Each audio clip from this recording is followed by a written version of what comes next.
Good morning students. आज हम उपस्थित हैं प्रोज में लेसन 2 का लेक्चर लेकर के। पिछले लेसन में आपने पढ़ा था a girl with basket. Lesson number 2 a fellow traveller written by a famous essayist A G Gardiner. This is very interesting lesson, so please open your books before the lecture and keep a notebook with pen with you. ये जो lesson है ये writer की autobiography है। Writer ने अपनी एक travelling के बारे में इसमें वर्णन किया है, जिसको हम पढ़ेंगे। सबसे पहले मैं आपको इस लेसन और राइटर से परिचित कराना चाहता हूँ। About the lesson, A.G. Gardner is one of the best essayists of the world has ever had. He had a genius of describing ordinary things in an exceptionally interesting manner. This is the example, this lesson is the example of his creation. The present story is example of it. The sense of being alone in the compartment opened up a basket full of good things for Gardiner. Instead of feeling loneliness, he thought one could do anything he liked.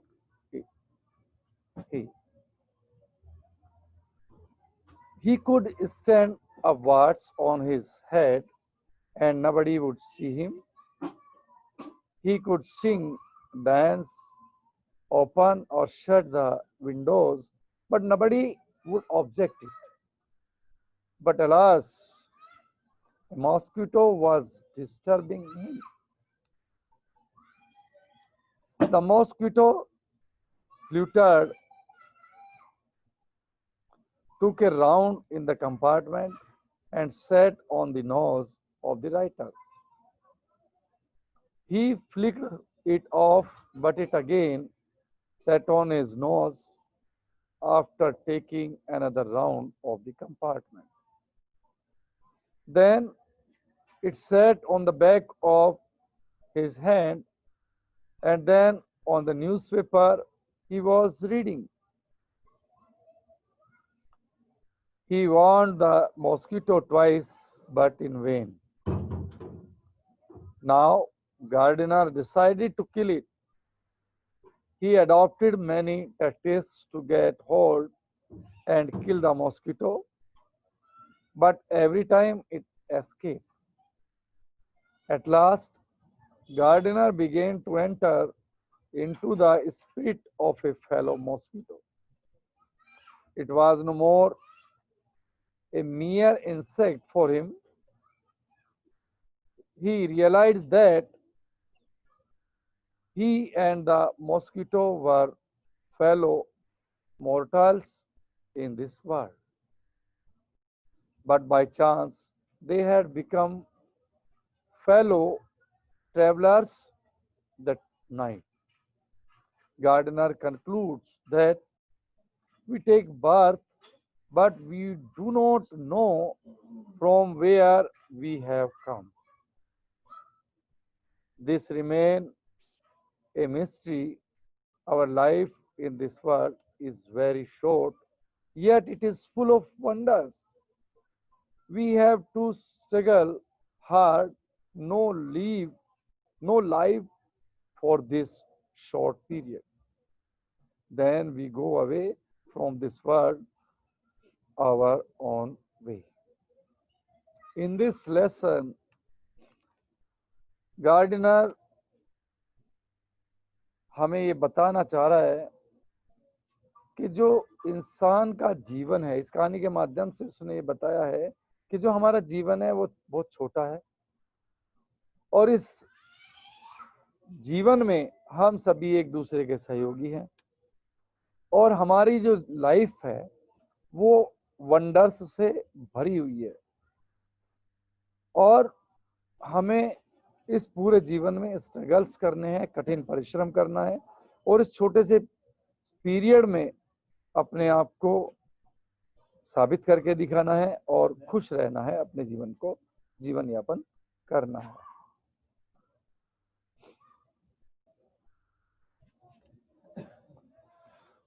First paragraph, मैं यहाँ पर आपको paragraph अगर पढ़ करके सुनाऊंगा तो time ज़्यादा हो जाएगा, वीडियो बड़ी हो जाएगी, इसीलिए आप केवल फर्स्ट पैराग्राफ की ये लाइनें पढ़ लेंगे और उसके बाद मैं आपको अर्थ बताता हूँ। I do not even DORA। Writer कहता है कि जब वो डिब्बे में सवार हुआ तो वो नहीं जानता कि मेरा जो फेलो ट्रेवलर था या मैं था, हम दोनों में से कौन कंपार्टमेंट में पहले आया। वास्तव में उसको ये नहीं पता था, वह कुछ समय के लिए डिब्बे में था। यह लास्ट ट्रेन थी जो लंदन से मिडलैंड टाउन को जा रही थी और अत्यंत ही धीमी गति से चलने वाली ट्रेन थी और गाड़ी में ऐसा लगता था कि संभवतः यात्रा कभी समाप्त ही नहीं होगी। बहुत धीरे धीरे ये हर स्टॉपेज पर रुकती हुई चलती थी। जब वह चली थी तब इसमें बहुत अधिक भीड़ नहीं थी, परंतु जैसे जैसे छोटे छोटे स्टेशन आते गए, टाउन्स आते गए, एक या दो यात्री, तीन यात्री जो है धीरे धीरे नीचे उतरते चले गए। किंतु जैसे ही ये ट्रेन लंदन के बाहरी क्षेत्र से आगे बढ़ी, तभी डिब्बे में राइटर अकेला रह गया। जो कंपार्टमेंट था, राइटर उसमें बिल्कुल अकेला था। रात्रि का समय था और जब ट्रेन चलती है तो झटके लेकर के शोर करते हुए चुप चुप चुप चुप चुप चुप इस तरह से चलती है, आप जानते हैं। तो राइटर उस समय ट्रेन में अकेला था। अगर आप अनुभव कीजिए, अगर आप भी अकेले हो तो शायद यही फीलिंग्स आपको भी आएगी। तब राइटर को लगा कि अकेले में यात्रा करने का आनंद कितना ज्यादा होता है, क्योंकि वह अपने आप को पूर्ण आजाद महसूस कर रहा था और वहां बहुत प्रकार से वो सुखद अनुभव कर रहा था स्वतंत्रता का। आप जब अकेले हो, आपको कोई ऑब्जर्व करने वाला ना हो, कोई रोकने या टोकने वाला ना हो, तो आप उस समय चाहे अपने आप से कितनी जोर से बातें करें, कोई आपको नहीं सुनेगा। आप खुद से ही बातें कीजिए, कोई आपको सुनने वाला नहीं है। आप किसी से लड़ें, अपना कोई एनिमी अपनी कल्पना में, इमेजिनेशन में बना ले कि जॉन मेरा एक दुश्मन है, मैं उससे लड़ रहा हूं। लड़िए, खूब लड़िए, आपको कोई टोकने वाला नहीं। बट बिना किसी जवाबी हमले के, भय के, आप उसे, अपने शत्रु को लुढ़का सकते हैं। वो जवाब ही नहीं देगा कोई।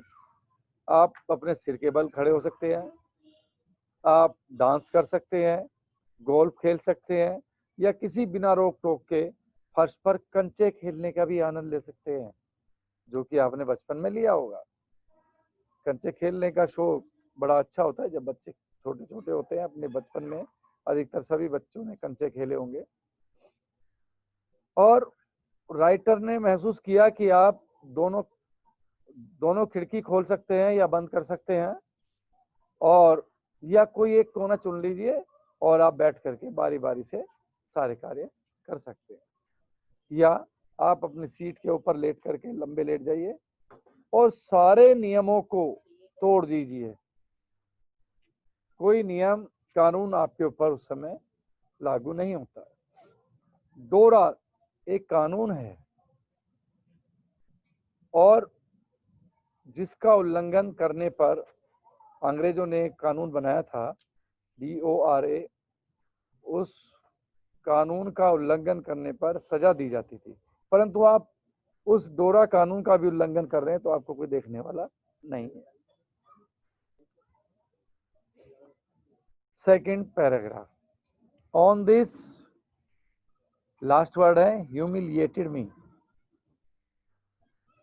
उस रात मैंने कोई कार्य नहीं किया। राइटर कहता है कि उस रात जो भी चीजें राइटर ने ऊपर बताई, जैसा कि सिर के बल खड़े हो जाना, कंचे खेलना, या किसी भी सीट पर कोने में बैठ जाना, खिड़कियों को बार बार बंद करना खोलना, ऐसी कोई हरकत राइटर ने नहीं की। जो कुछ भी राइटर ने किया वो एक बहुत साधारण सी चीज थी। जब राइटर का अंतिम साथी यात्री, अंतिम सहयात्री अपने स्टेशन पर उतर गया, तब राइटर ने अपना अखबार उठाया, न्यूज़पेपर उठाया, अपने हाथ पैर फैलाए और जो है वो सीट पर बैठ करके आराम से अपने पेपर को पढ़ने लगा। खिड़की से उसने देखा बाहर झांक करके, तो दिन की धुंधली सी रोशनी थी। जब शाम का धुंधल का होता है, दोनों टाइम मिलते हैं, और शांत गर्मी की रात थी और बड़ा सुहावना दृश्य उसको दिख रहा था। राइटर डिब्बे के दूसरे कोने तक गया और खिड़की से बाहर देखा, एक सिगरेट जलाई और बैठ गया और फिर अखबार पढ़ने लगा। यहाँ पर राइटर ने बताया कि वो सिगरेट जला करके अखबार पढ़ने लगा। इसका मतलब यही नहीं कि सिगरेट पीना एक अच्छी बात है, अच्छी आदत है, नहीं। राइटर सिगरेट पीता था, उसकी आदत थी, बट सिगरेट पीना कोई अच्छी बात नहीं है। तो इसलिए आप कभी ये सोचे कि राइटर भी सिगरेट पीता था तो हम भी सिगरेट पिए तो कोई अच्छी बात होगी, है ऐसा कुछ नहीं है। Smoking is injurious to health. Writer जब अपना पेपर पढ़ने लगा, उसी समय उसे अपने सहयात्री का आभास हुआ और वो सहयात्री आया और राइटर की नाक के ऊपर बैठ गया। वह उन कीड़े मकोड़ों में से एक था जो लाइट के ऊपर आ रहे थे और वहां पर मंडरा रहे थे, जिनमें से वो सहयात्री भी एक था जिसका नाम था मॉस्किटो या मच्छर। वह पंख वाला, तेज डंक वाला और निर्भीक प्राणी था। जब राइटर की नाक पर वो बैठा तो राइटर ने अपनी नाक से उसे हटा दिया। उस मच्छर ने पूरे कंपार्टमेंट का एक राउंड लिया और उसकी कंपार्टमेंट की लंबाई चौड़ाई का अंदाजा लगाया, निरीक्षण किया और फिर उसने प्रत्येक खिड़की की ओर देखा और चारों तरफ पंख फड़फड़ाए और उसने निश्चय कर लिया कि जो कोने में बैठा हुआ एक बड़ा सा प्राणी है, उससे अधिक मनोरंजक वस्तु इस डिब्बे में कोई नहीं है। और उसने राइटर की गर्दन की तरफ निगाह डाली। फिर राइटर ने झटके से अपनी गर्दन को झटका दिया और उसको उड़ा दिया। पूरे डिब्बे का उसने फिर दूसरा राउंड लगाया। वह वापस लौटा और फिर राइटर के हाथ के पीछे बैठ गया। तब राइटर को बड़ा गुस्सा आया। उसने कहा, दैट इज एनफ, अब बहुत हो चुका। उदारता की भी सीमा होती है। Magnanimity has limit. उदारता की एक हद होती है, सीमा होती है। तुम्हें 2 बार चेतावनी दे चुका हूं और ऐसे लोग मुझे बिल्कुल पसंद नहीं है जो जबरदस्ती किसी को परेशान करें, क्योंकि आप एक अपरिचित व्यक्ति हैं और मेरे शरीर पर आकर के बैठ रहे हैं, ये मुझे बर्दाश्त नहीं है। अब राइटर ने खुद को एक जज की भूमिका में माना और उस मच्छर को एक कैदी मानते हुए मौत का फरमान सुना दिया। से कहा कि राइटर ने कहा कि मैं तुम्हें मृत्यु दंड देता हूं और यही न्याय की मांग है और अदालत का यही आदेश है। तुम्हारे विरुद्ध बहुत सारे आरोप हैं, तुम आवारा हो, तुम लोग कंटक हो, यानी कि जो इस दुनिया पर एक कलंक हो, तुम बिना टिकट के यात्रा कर रहे हो, तुम्हारे पास कोई कूपन भी नहीं है और अर्थात तुम्हें किसी के खून चूसने का कोई अधिकार नहीं है। इन सभी और अनेक अन्य जुर्मों के वजह से तुम अब मरने के लिए तैयार हो जाओ। मैंने अपने सीधे हाथ से एक बहुत तेज घास तक घूसा मारा। राइटर कह रहा है कि राइटर ने बहुत तेज घूसा दिया, परंतु वो चालाकी से राइटर के मुक्के से बच करके भाग गया और तब राइटर को बड़ा अपमान महसूस हुआ कि एक छोटा सा मच्छर और उसके घूसे से बच गया, तो राइटर को बड़ा शर्मिंदगी महसूस हुई। Third paragraph, my personal is it. अब राइटर का जो अभिमान था, व्यक्तिगत अभिमान, जो हम अगर हम कोई काम कर रहे हैं और हमारी इच्छा के विरुद्ध कोई काम हो जाता है तो तब हमें जो है अपना अभिमान जाग जाता है हमारा। तो ऐसे ही राइटर का अभिमान भी जाग गया। तो राइटर कहता अभिमान जागृत हो गया और राइटर ने आगे अखबार लिया और अखबार को उठाया और आगे लेकर के बढ़ा मॉस्किटो को मारने के लिए। और राइटर अपनी सीट के ऊपर चढ़ गया और जो लैंप वहां जल रहा था कंपार्टमेंट के अंदर, उस लैंप के चारों तरफ जो मॉस्किटो घूम रहा था वो उस लैंप तक पहुंच गया, परंतु वो उसका पीछा करता रहा, उसको मार नहीं पाया। और राइटर ने बिल्ली जैसी चतुराई वाली चालें अपनाई, बहुत पैतरे अपनाए, परंतु वो थोड़ी देर चुपचाप भी खड़ा रहा कि वो उसके पास आए और उसको अचानक से मार दे, और परंतु वो ऐसा कुछ नहीं कर पाया। सब कुछ व्यर्थ रहा और वो मच्छर राइटर के साथ इस प्रकार से खेल रहा था जैसे आपने देखा होगा कि कोई मैटाडोर जो सांड के साथ कुश्ती लड़ता है उसको मैटाडोर बोलते हैं। एक वो सांड को एक लाल कपड़ा दिखाता है और भाग जाता है, सांड को क्या करता है, उत्साहित करता है उससे लड़ने के लिए, उसको गुस्सा दिलाता है। उसी प्रकार से ये जो मच्छर था एक मैटाडोर की भांति उससे लड़ने का प्रयास कर रहा था, राइटर को क्रोधित कर रहा था और उसके चारों तरफ चतुराई से घूम रहा था। इससे ये स्पष्ट हो गया कि वो अपना मनोरंजन कर रहा था। अब जैसे आपको सुनने में अच्छा लग रहा है, ऐसे ही उस मच्छर को बड़ा मजा आ रहा था उसके साथ ये खेल खेलने में। और इसी कारण से उस समय राइटर की शांति भंग हो गई। वह जो मच्छर था वो खेलना चाहता था उसके साथ, और ऐसा खेल कि बड़े बड़े और भारी प्राणी सब उसके सामने फेल हो जाए। राइटर अपने आप को इतना निस्सहाय और बिल्कुल मूर्खता की स्थिति में लेकर के आ गया था, उसका वो कुछ नहीं बिगाड़ पा रहा था। मैंने राइटर कहता है कि राइटर ने समझने की बहुत कोशिश की। अब केवल एक राइटर के जो दिमाग में उसकी जो कल्पना थी कि एक कीड़े के बराबर थी, एक मच्छर है, छोटा सा मच्छर ही तो है, परंतु अब राइटर का दिमाग बदल रहा था, राइटर का माइंड बदला और अब उसके दिमाग में वो कि एक केवल मच्छर नहीं था, एक कीड़ा या मकोड़ा नहीं था, बल्कि अब एक नई पर्सनैलिटी का डेवलपमेंट राइटर के माइंड में होता जा रहा था मच्छर के प्रति। वह समझ रहा था कि जो मच्छर है एक ऐसा बुद्धिमान व्यक्ति है जो उसकी बराबरी के आधार पर ही उस डिब्बे पर, उस कंपार्टमेंट पर उसके बराबर का अधिकारी है। राइटर ने उस मच्छर की ओर बड़े प्यार से देखा और उस ऐसा करने से राइटर की जो महानता की भावना थी, सोचता था मैं इंसान हूँ, ये एक कीड़ा मकोड़ा है, मैं महान हूँ, तो वो जो भावना थी वो गायब होने लगी। और राइटर ने उस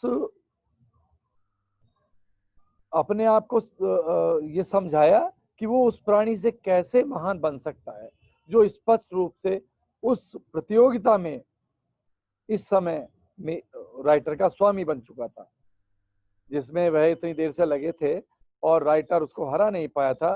तो राइटर नहीं हरा पाया, तो यानी राइटर का स्वामी बन चुका था, तो वो कैसे राइटर महान बन सकता था। तो राइटर ने सोचा क्यों ना मैं भी एक ब्रॉड हार्टेड इंसान बन जाऊं, मैं भी एक विशाल हृदय वाला व्यक्ति बनूं। और विशाल हृदय तथा दया, मनुष्य के ये दो सबसे अच्छे लक्षण होते हैं। मनुष्यता का मुख्य लक्षण है विशाल हृदयता और दयालुता। इन्हीं दोनों गुणों के अभ्यास से राइटर अपने उस सम्मान को पुनः प्राप्त कर सकता था जो वो करना चाहता था।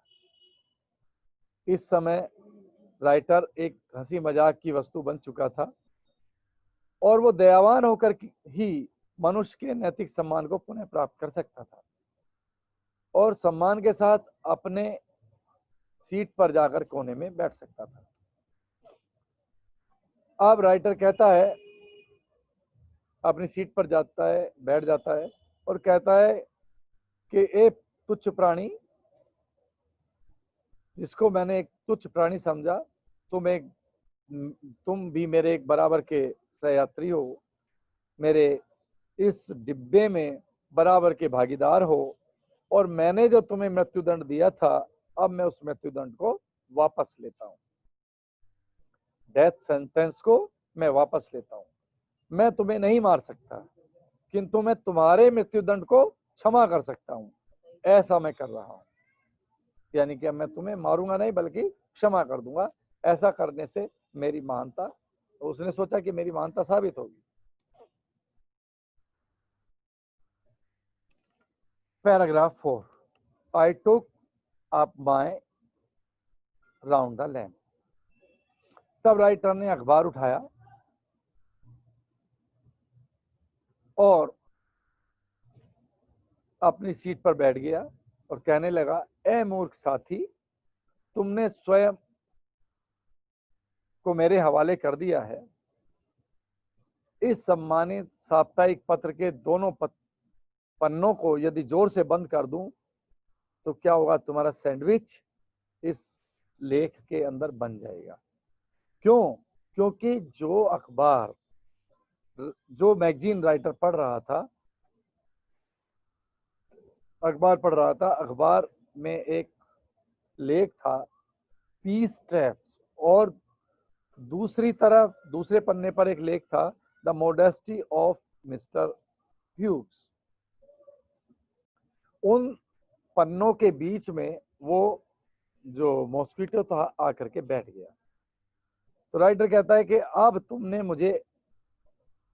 आपने आपको मेरे हवाले कर दिया है। अब मैं चाहूं तो दोनों पन्नों को एक साथ मोड़ते हुए हथेलियों के बीच में मैं तुम्हारा सैंडविच बना सकता हूं, किंतु मैं ऐसा नहीं करूंगा, क्योंकि मैं तुम्हें मृत्युदंड से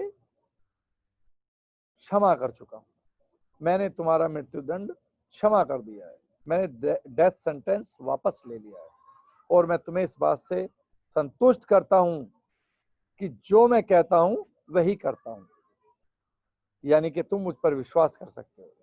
इसके अतिरिक्त मैं तुम्हें मारना भी नहीं चाहता। तुम्हें भली प्रकार जान पहचान कर मैं तुमसे स्नेह करने लगा हूं। मैं कल्पना करता हूं कि सेंट फ्रांसिस भी तुम्हें छोटा भाई ही मानता है। सेंट फ्रांसिस एक संत हुए हैं, क्रिश्चियनिटी में एक सेंट हुए हैं, और वो सेंट फ्रांसिस भी तुम्हें छोटा भाई मानेंगे। तो मैं इतनी धृष्टता कैसे कर सकता हूं कि तुम्हें मार दूं। तब राइटर की इतनी उदारता और विनम्रता दिखती है और वो उससे दूर का रिश्ता पहचानते हैं। संयोग से राइटर कहता है, संयोग से हम इस गर्मी की रात्रि में सहयात्री बने, साथी बने। मैंने तुम्हारा मनोरंजन किया और तुमने मेरा मनोरंजन किया। हमारे एहसान पारस्परिक हैं, यानी कि हमने एक दूसरे पर एहसान किया और इस सत्य पर आधारित है कि हम दोनों ही नश्वर प्राणी हैं। तुम्हारा जीवन भी नश्वर है और मेरा जीवन भी नश्वर है। हमारे जीवन का आश्चर्य और रहस्य एक समान है। तुम्हारा भी जन्म हुआ है, बड़े हुए हो और प्रौढ़ता को प्राप्त हुए हो और उसके बाद समाप्त हो जाओगे, और मैं भी अपनी प्रौढ़ता को प्राप्त होने के बाद अंत में इस दुनिया को छोड़ करके चला जाऊंगा। यानी कि हम दोनों की जो जीवन यात्रा है एक जैसी है। मैं मानता हूं कि तुम अपनी यात्रा के विषय में कुछ नहीं जानते। मुझे यह भी निश्चय नहीं है कि अपनी यात्रा के बारे में मैं अधिक जानता हूं। देखिए, कोई भी प्राणी अपने जीवन यात्रा के बारे में नहीं जानता है। कब किसके जीवन की अंतिम सांस होगी, कोई इस व्यक्ति इस चीज को नहीं जानता है। चाहे वो कोई जीव जंतु है, चाहे वो प्राणी है। जबकि मनुष्य को एक बुद्धिजीवी प्राणी कहा गया है, परंतु वो भी नहीं जानता कि उसका अंतिम समय कब होगा। वास्तव में जब तुम यह सोचोगे तो पाओगे कि हम दोनों एक दूसरे के ही समान हैं। केवल भूत जो हैं और नहीं भी हैं, जो रात्रि में इस प्रकार प्रकाशमान डिब्बे में आ गए हैं, थोड़ी देर तक जो है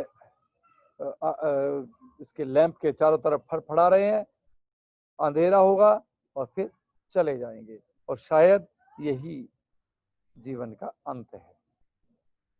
अचानक इन्हीं ख्यालों में वो राइटर डूबे हुए थे। अचानक खिड़की से एक आवाज आई, गोइंग ऑन टुनाइट सर। ये एक जानी पहचानी एक कुली की आवाज थी, जिसने राइटर को उसके कल्पना लोक से झकझोरा कि ये वही स्टेशन है जहां पर उस राइटर को उतरना है। तब राइटर ने उस कुली को धन्यवाद दिया और कहा कि मैं आलस्य में ऊँग रहा था। ऊँगना बोलते हैं ना, जैसे आलस आया था, नींद आ जाती है। और राइटर ने अपना टोप और छड़ी लेकर गर्मी की ठंडी रात में बाहर आया और डिब्बे का दरवाजा बंद किया। तब राइटर ने देखा कि उनका जो सहयात्री था, वो मॉस्किटो अभी भी लैंप के चारों तरफ फड़फड़ा रहा था, और यही इस प्रकार से उस कीट का, उस मच्छर की जो लाइफ थी, वो उस लाइट के बंद होने के बाद खत्म हो जानी थी, या उस लाइट के चारों तरफ मंडराते हुए खत्म हो जानी थी। उसी प्रकार से इंसान का जीवन भी एक नश्वर है, जो कभी भी अपने समय आने पर समाप्त हो जाता है। और इस प्रकार से हम सभी जीव इस दुनिया में जो आए हैं, जो जन्मे हैं, एक ना एक दिन इस दुनिया से को छोड़ करके चले जाएंगे, और रह जाएगा तो हमारी अच्छी यादें, हमारे अच्छे गुण, दया, सहानुभूति, और हमारे जितने भी किए गए अच्छे कार्य हैं, वो बस एक यादों के रूप में रह जाएंगे। बाकी सब इस दुनिया से इंसान का जीवन खत्म हो जाएगा, आत्मा अपने लोक में जाएगी, और जो शरीर है, शरीर को अंतिम क्रिया के द्वारा हर मजहब या अपने धर्म के अनुसार कर दिया जाएगा। यही हमारे जीवन का अंतिम लक्ष्य है, या कहें कि हमारे जीवन का वास्तविक सत्य है। मैं समझता हूं कि आपने इस लेसन का भरपूर आनंद लिया होगा, और अब मैं इसकी वीडियो भी आपको सेंड कर दूंगा। आपको एक लिंक दूंगा यूट्यूब का, उसमें आप देख करके दोबारा भी इसको पढ़ सकते हैं। जब आप इसको दोबारा से पढ़ेंगे तो आप अपनी टेक्स्ट बुक को अपने पास रखें, एक पैराग्राफ पढ़ें, उसके बाद पॉज कर दें वीडियो को और पैराग्राफ पढ़ें, उसके बाद फिर उसकी हिंदी उसमें आप सुने, उसके बाद फिर दूसरा पैराग्राफ, इस प्रकार से आप जो है करते चले जाएं। इसका पीडीएफ भी मैं ग्रुप में सेंड कर दूंगा। पीडीएफ से आप वैसे भी पढ़ सकते हैं, अगर आपको डाटा कम है आपके पास तो आप उस पीडीएफ से भी अपनी तैयारी कर सकते हैं अपनी, परंतु क्या है कि अपनी किताब को खोल करके रखना है। ठीक है, इस कोरोना काल में, इस महामारी में आप सबको भी ये मौका मिला कि ऑनलाइन टीचिंग कैसे होती है। हम लोग तो पहले से करते ही आ रहे हैं, परंतु आप लोगों को भी ऑनलाइन स्टडी का पता चला। और कोरोना से बचना है, अपने बड़े लोगों को, अपने घर में जो दादी दादा बुजुर्ग लोग हैं उनको बचाना है, और छोटे बच्चों को बचाना है, और जो गाइडलाइंस दी गई है उनका पालन करना है। करो सबको नमस्ते, रहो कोरोना से दूर, हंसते हंसते। जय हिंद, जय भारत।